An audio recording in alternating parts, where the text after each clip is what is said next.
আজকের গল্প শ্মশানের সিকিউরিটি গার্ড।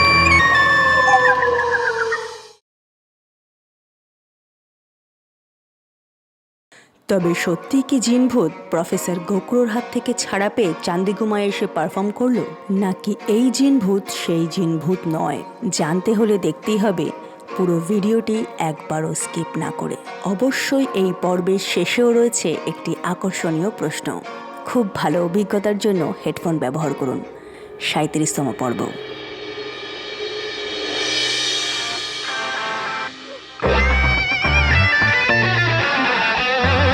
যেই না গিটারের সেই ঝংকার বেজে উঠল, হঠাৎ সেই আওয়াজে সবাই কানে হাত দেয়। আওয়াজ পারছে না, বন্ধ কর। মহারাজ খগেন সমেত প্রায় প্রত্যেক ভূতেরাই এই ঘটনা সম্বন্ধে কিছুই বোঝার আগেই জিন ভূতের চোখ থেকে এক আলো বের হয়, আর সে আলো সরাসরি নুরানি ফারিস্তার গায়ে এসে পড়ে। ফারিস্তা,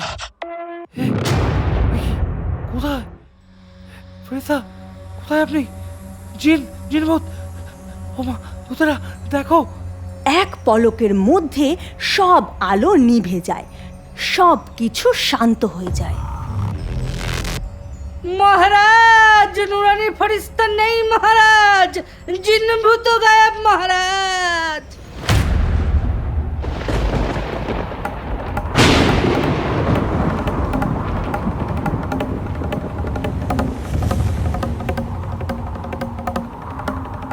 নুরানি ফরিস্তা কয়েদ হয়েছে। পাতাল লোকের এই ধৃষ্টতা কোনোভাবেই মেনে নেওয়া হবে না। ভূতপুরী আজ থেকে অভিশপ্ত। আজ থেকে চাঁদের আস্তরণ খুলে গিয়েছে। চাঁদ সব কিছু টেনে নেবে। ভূতেরা নিঃশেষ হবে, তছনছ হয়ে যাবে সব কিছু। কথা শেষ হতে না হতেই চাঁদের রূপ ধীরে ধীরে পাল্টাতে থাকে, যেন মনে হচ্ছে চাঁদের ভিতর দুরন্ত হাওয়ার সৃষ্টি হয়েছে।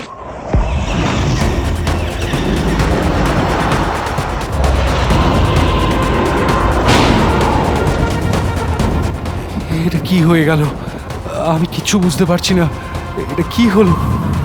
আমাদের এক্ষুনি পালানো উচিত মহারাজ। মহারাজ, কিছু একটা করুন, নইলে সব শেষ হয়ে যাবে মহারাজ। এবার চাঁদ থেকে সেই ঘূর্ণিঝড় সোজা এসে নামলো শ্মশানপুরীতে। চারিদিকে সব সেই ঘূর্ণির মধ্যে ঢুকে যেতে থাকলো।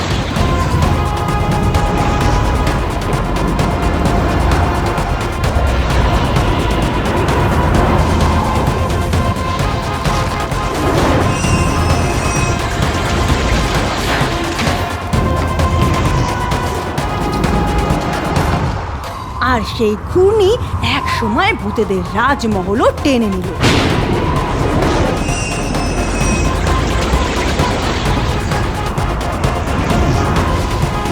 আর খানিকক্ষণ বাদেই মহারাজ খগেন বুঝে গেল যে শুধু ওইসব নয়, এই ঘূর্ণি টানছে ভূতেদের।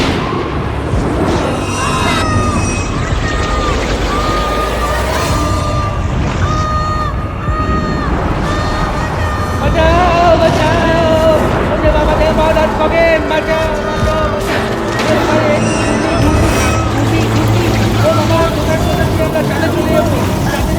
মহারাজ বাঁচাও!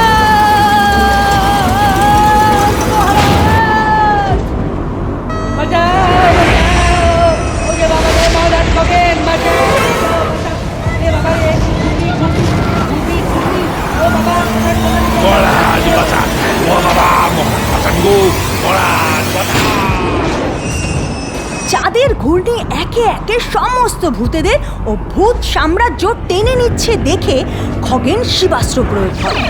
কিন্তু এই চাঁদের ঘূর্ণির কাছে শিবাস্ত্র জাদু কিছুই করে উঠতে পারে না। ইতিমধ্যে চাঁদের ঘূর্ণি আরো প্রবল হয়ে গেছে। কঙ্কাল ও আরো কয়েক ভূত কোনো রকমে চাঁদের এক কোণায় শিকলের মতো ঝুলছে। খগেনও এক লাফে ভূতেদের টেনে বাঁচানোর চেষ্টা করে।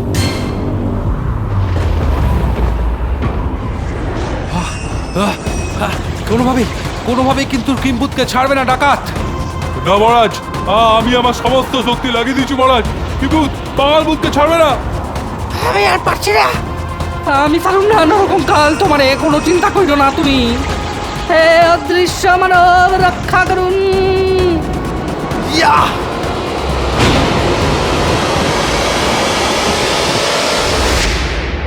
মহাকাশ থেকে চাঁদ বিলুপ্ত হলো। ওরে বাবা রে!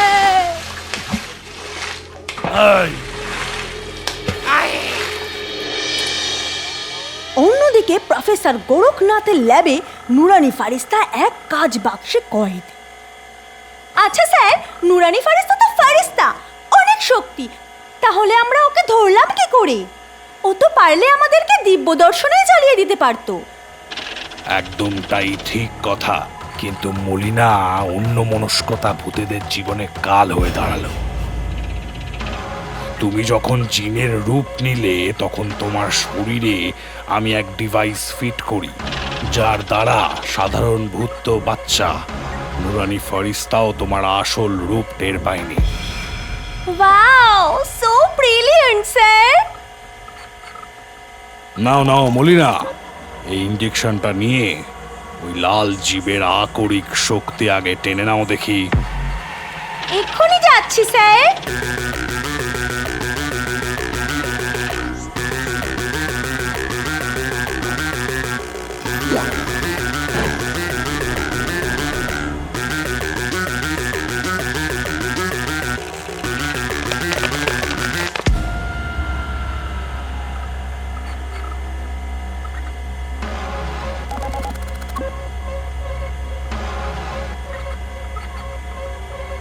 একেবারে পারফেক্ট। প্রফেসর, এই লাল জীবের কি হবে? লাল জীব, তাই না? আচ্ছা মলিনা, তোমার কি মনে হয় আমার নাম প্রফেসর গোরখনাথ থেকে গোখরো হলো কোথা থেকে? প্রফেসর, আমার মনে হয় আপনার শিকারের প্রতি তীক্ষ্ণ নজর ও আপনি মারাত্মক বিষধর হওয়ায় আপনার নামটাই এমন। হাফ ঠিক, কিন্তু পুরোটা নয়। আজ থেকে প্রায় 40 বছর আগে আমি বাজিতপুরে আমার বাবার সাথে থাকতাম। আমার বাবা ছিলেন পেশায় একজন সাপুড়ে। বাবা রোজ সকালে বেরাতেন জঙ্গলে, আর বিকেলে বিষধর সাপেদের বিন বাজিয়ে বশ করে আনতেন।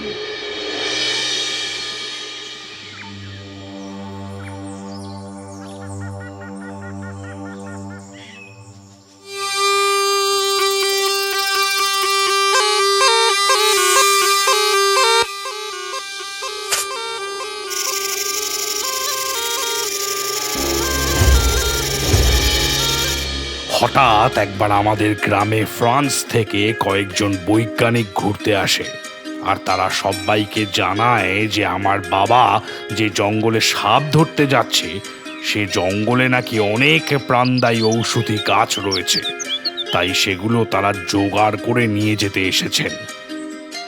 প্রথম প্রথম কারোরই তাদের ওপর সন্দেহ হয়নি, তবে একদিন সন্ধেবেলা আমাদের ছোট্ট ঘরে ওই বৈজ্ঞানিকদের একজন এসে বাবাকে বলল, তারপর খোকন বাবু কেমন চলছে? চলে যায় কোনোভাবে। আমরা গরিব মানুষ, এই সাপের খেল দেখিয়ে কিছু টাকা রোজগার করি। বাহ বাহ, তা কত কামাও মোটামুটি? ওই হইয়ে যায় দুবেলা দুমুঠো আর কি। বাচ্চা ছোট তোমার, আমি তোমার জন্য এক ভালো অফার নিয়ে এসেছি। রাজি হলে অনেক টাকা পাবে, অনেক। কি অফার সাহেব? আমরা আসলে শুধুই ঔষধি গাছ নিতে এখানে আসিনি, না। ও মা, তবে এসেছি এই জঙ্গলের বিষধর সাপেদের স্নেক বিষ নিতে। বিষ, পয়জন। সর্বনাশ, কিন্তু কেন? এই গ্রামে তোমরা দেখো কোনো মানুষকে চেনো যে কিনা বিকলাঙ্গতায় ভুগছে, পোলিও রোগী, অথবা শ্বাসকষ্টে ভুগছে, অ্যাস্থেমা? সে তো আছেই সাহেব, সে তো আছেই, অনেক আছে। আমার অফার হলো তুমি ঠিক যেভাবে সাপেদের ধরে নিয়ে আসছো সেইভাবেই আনবে। Bring it to me. আমরা সেখান থেকেই বেছে নেব যে কোন সরীসৃপের আমাদের প্রয়োজন। আচ্ছা, ঠিক কোন সাপেদের প্রয়োজন আপনার? গোখরো চাই খোকন, গোখরো। সর্বনাশ, সে তো ভীষণ বিষধর। বাবাকে তখন তারা মোটা টাকার বান্ডিল দেখিয়ে কিনে নেয়। আর বাবাও টাকার লোভে সব কিছু ভুলে গোখরো সাপ খুঁজতে জঙ্গলে জঙ্গলে ঘুরে বেড়ায় ও ধরে নিয়ে ঘরে বন্দি করে রাখে।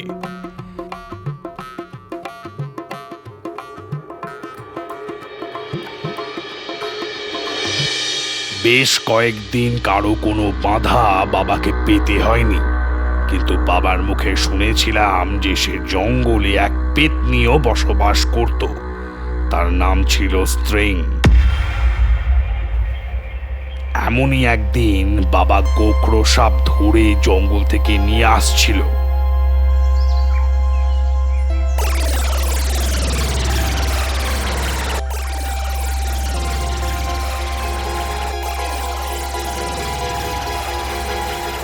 যতদিন সাপের কোনো ক্ষতি না করে তুমি সাপ নিয়ে খেলা দেখাচ্ছিলে, কারো কোনো আপত্তি ছিল না। কিন্তু আমি বুঝতে পারছি যে তোমার এত ঘন ঘন জঙ্গলে আসা ও সাপ নিয়ে যাওয়ায় জঙ্গলের ভারসাম্যের সমস্যা আনছে। আমি তোমায় আদেশ দিচ্ছি, এক্ষুনি ধরে রাখা সাপেদের ছেড়ে দাও। তুমি কে? আমি স্ত্রী, এই জঙ্গলের বনবিবির প্রেতকন্যা। সারাটা জীবন আমি খেটে খেটে মরলাম, আর আজ যখন আমি ও আমার সন্তান দুটো টাকার মুখ দেখেছি, তাতে তোমার মতো ভূতেদের সমস্যা হয়ে গেল। কোনো সাপকে আমি ছাড়বনি, কি করে নেবে করে নাও।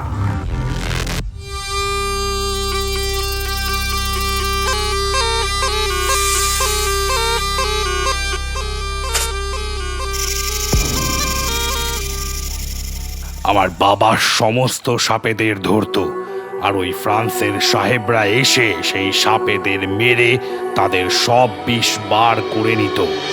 আর সাহেবরা ওই স্ট্রিং ভূতকে কয়েদ করবে বলে এক নামকরা তান্ত্রিককে নিয়ে আসে, কিন্তু সেই তান্ত্রিকের সব প্রচেষ্টাই বিফল হয়, কারণ শুনেছি সেই স্ট্রিং ভূতকে বাঁচিয়ে নিয়ে যায় কোনো এক শক্তিশালী ভূত। আর সেই দিনই ওই স্ট্রিং ভূতের ভূত জাদুতে সমস্ত বন্দি গোখরোরা অনেক শক্তিশালী হয়ে যায় ও বাবাকে আর আমাকে ছোবল দিয়ে ফেলে। যদিও ওই সাপের ছোবলে আমার বাবার মৃত্যু হয়। স্যার, তবে আপনি? এত গোখরোর ছোবলে আমি অজ্ঞান হয়ে যাই, কিন্তু যখন চোখ খুলি তখন আমি ফ্রান্সে।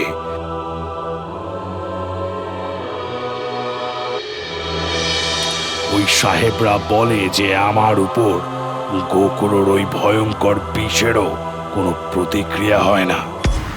তারপর তারাই আমায় মানুষ করে ও আমার উপর বিভিন্ন পরীক্ষা নিরীক্ষা করতে থাকে। আচ্ছা, তবে থেকেই আপনার নাম গোখরো? সেটা বড় কথা নয় মলিনা, বড় কথা হলো যে কিছু গাছগাছালি প্রাণী জগতের দ্বারা যদি এত রোগের উপশম তৈরি হতে পারে, তবে ভাবো ভূতেদের অলৌকিক শক্তি দিয়ে কত কিছু মানুষের উপকারের জন্য হতে পারে।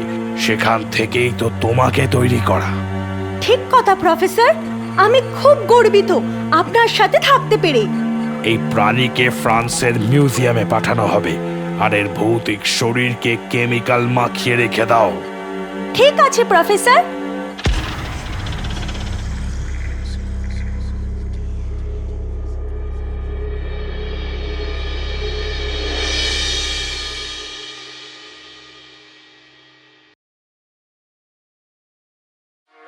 আগের পর্বের এত উত্তর পেয়ে সত্যি আমরা আপ্লুত, তবে আরও মনোযোগ দিয়ে দেখতে হবে। আগের পর্বের সঠিক উত্তর হলো জিন ভূতের বেশে নুরানি ফারিস্তার সামনে যে এসেছিল সে হলো মলিনা।